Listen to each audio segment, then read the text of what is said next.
Vamos conversar agora aqui no nosso programa com o ex-ministro da Educação, filósofo Renato Janine Ribeiro, que é também presidente da Sociedade Brasileira para o Progresso da Ciência. Ele está aqui em Teresina, vai participar de um evento, o lançamento da Teresina Summit, que acontece hoje à tarde, com um talk show, a partir das 3 horas da tarde. Daqui a pouco a gente dá mais informações para você que quiser participar desse evento. E é claro, nós aproveitamos a presença aqui do filósofo Renato Janine para conversar um pouco com ele. Afinal de contas, essa foi uma semana intensa em que tratamos muito sobre a educação aqui no Brasil. Estamos de olho, ministro, na realização do Enem, o Exame Nacional do Ensino Médio, numa crise que se agravou com a saída de mais de 30 técnicos do INEP, técnicos e pessoas que ocupavam cargos de direção. Eu até queria começar essa entrevista perguntando ao senhor como o senhor avalia essa questão, como o senhor avalia esse momento do Exame Nacional do Ensino Médio e os riscos que pairam sobre a realização do Enem. Bom dia. Bom dia, Cíntia, bom dia a todos. O Enem é um exame importantíssimo, é o segundo maior do mundo na sua natureza, somente superado pelos chineses. Ele chegou a ter 8 milhões de participantes, hoje caiu o número, talvez muitos jovens estejam desanimados, pensando que não tem chance, sobretudo jovens de escolas públicas, que tiveram quase 2 anos sem aula presencial e nem sempre com um bom ensino virtual. Então, primeira coisa é lembrar todo mundo que continua em vigor a lei de cotas, ou seja, metade das vagas em cada curso da Universidade Federal, de qualquer Universidade Federal, metade das vagas vai para quem estudou o ensino médio inteiro em escola pública. Então, não é o caso de ninguém ir desanimado, porque metade das vagas são de vocês, independentemente de vocês terem notas competitivas ou não com os que vêm de escolas particulares, que geralmente mantiveram o ensino remoto virtual de uma maneira como talvez com maior qualidade, talvez com mais tecnologia. Mas o Enem é importante por causa do acesso à universidade e também porque é um termômetro para dizer como está sendo o ensino médio. E é um exame preparado com extraordinário cuidado. Eu estive no INEP, que é o órgão que efetua o exame, quando eu estava no Ministério, e eu lembro de que as salas em que se preparam os exames são salas com uma segurança extraordinária. Você passa por uma daquelas portas como de banco para detectar qualquer metal, ninguém entra com pendrive ou coisa assim, nem papel, caneta você pode retirar de lá, de modo que se guarda o sigilo de uma maneira muito cuidadosa. Então, inclusive, quando o governo atual falou em verificar as questões, para tirar questões que fossem contra a ideologia do governo, isso foi um erro grande, porque poderia fazer que quebrasse o sigilo do Enem. E tudo é uma estrutura que as pessoas chamam de operação de guerra, porque as provas são impressas, na época eram perto de São Paulo, acredito que ainda sejam, eram guardadas num quartel do Exército, saíam em caminhões fortemente escoltados. Os primeiros caminhões a sairiam para Roraima, o estado mais longínquo, acho que umas 3 semanas antes do exame, tudo lacrado. Cada pacote que vai para cada sala tem um reloginho nele, um reloginho simples, mas que mostra a hora em que foi aberto o pacote, quando se houver quebra de sigilo, detecta na hora. E esses funcionários que renunciaram aos seus cargos de confiança, que são funcionários de carreira, são pessoas que estão há anos lidando com o Enem, uma parte deles era justamente quem lida com os imprevistos, porque no exame de milhões e milhões de pessoas, forçosamente vai acontecer.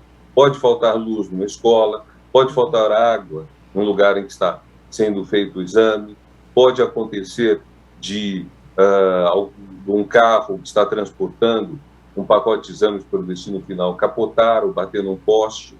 Enfim, todo esse tipo de coisa que pode suceder precisa de alguém que saiba resolver na hora, saiba acionar na hora. O que nós vamos fazer? Vamos mandar um helicóptero com as provas, se o carro quebrou, bateu, se pegou fogo, Deus me livre disso acontecer, mas com milhões de pessoas fazendo o exame, algum risco ocorre. Então, é justamente essa gestão de risco que esse pessoal fazia. E o fato de eles saírem reclamando de não serem ouvidos pelo presidente do INEP, não serem atendidos pelo ministro da Educação, é muito preocupante, porque indica que o exame pode realmente se dar em condições que não são as melhores. E isso apesar de termos know-how, temos gente que sabe fazer isso. A coisa que é maluca é você ter todas as condições de fazer o exame muito bem feito e talvez não fazer simplesmente porque a direção do INEP e do Ministério da Educação não prestou atenção nesses cuidados que os funcionários alertaram. Renato, a gente também vive um momento de incerteza, não só em relação ao Enem, porque eu imagino que esses milhões de estudantes se preparando para fazer o exame, claro, ficam ansiosos quando ouvem essas notícias, essas informações. Deve dar um clima já geral de ansiedade. Mas a gente tem também um corte muito grande de recursos para ciência e tecnologia no Brasil. Isso já provocou protestos, uma série de questionamentos, representações lá no Congresso Nacional, mas na prática, como o senhor avalia que isso interfere nas pesquisas, em tudo que o Brasil tem feito, e ainda mais no ano de pandemia, né, onde a ciência tem sido tão demandada? Bom, veja, se a gente pensar que Cuba é um país muito menor em termos de população, muito menor em termos de PIB, com muito menos cientistas que o Brasil, Cuba foi capaz, em um ano, de fazer 3 vacinas contra a Covid. É claro que o Brasil podia ter feito pelo menos uma vacina.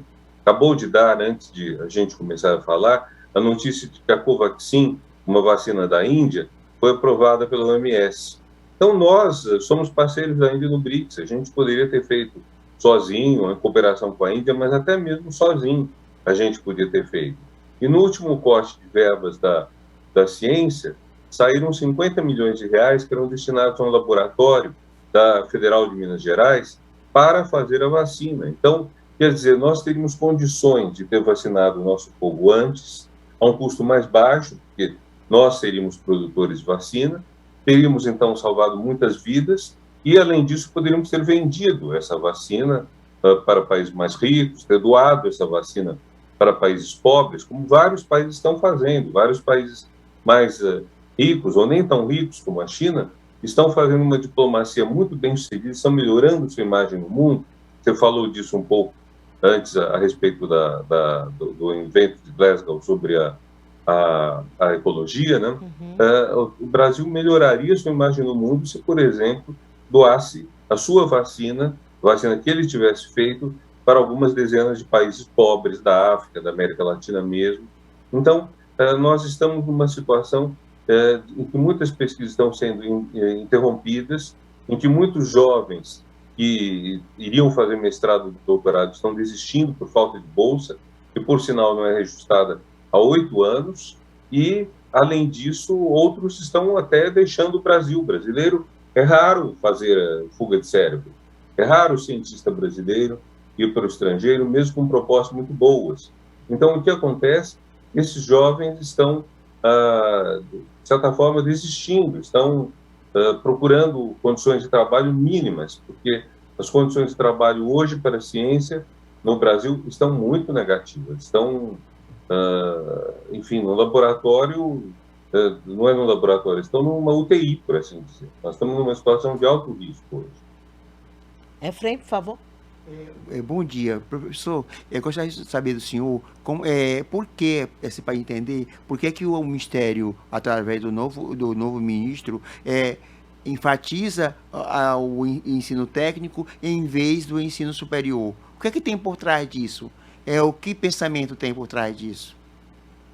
Olha, está certo dar importância ao ensino técnico. O que está errado é fazer uma concorrência entre ensino técnico e ensino superior. Eu vejo, o Brasil tem como meta entrar na OCDE, na Organização para a Cooperação e Desenvolvimento Econômico, também chamada Clube dos Países Ricos ou Desenvolvidos. E a média de jovens com o diploma universitário nos países da OCDE, ou fazendo curso universitário, é 40%, no Brasil é 20%. Então, nós estamos muito longe disso. Nós temos que expandir muito. O que tem que ser feito também, é claro, é controlar a qualidade dos cursos de graduação e também focar em cursos que deem mais futuro, tanto para os jovens que estão fazendo, quanto para o país. De certa forma, um excesso de alunos em direito e administração.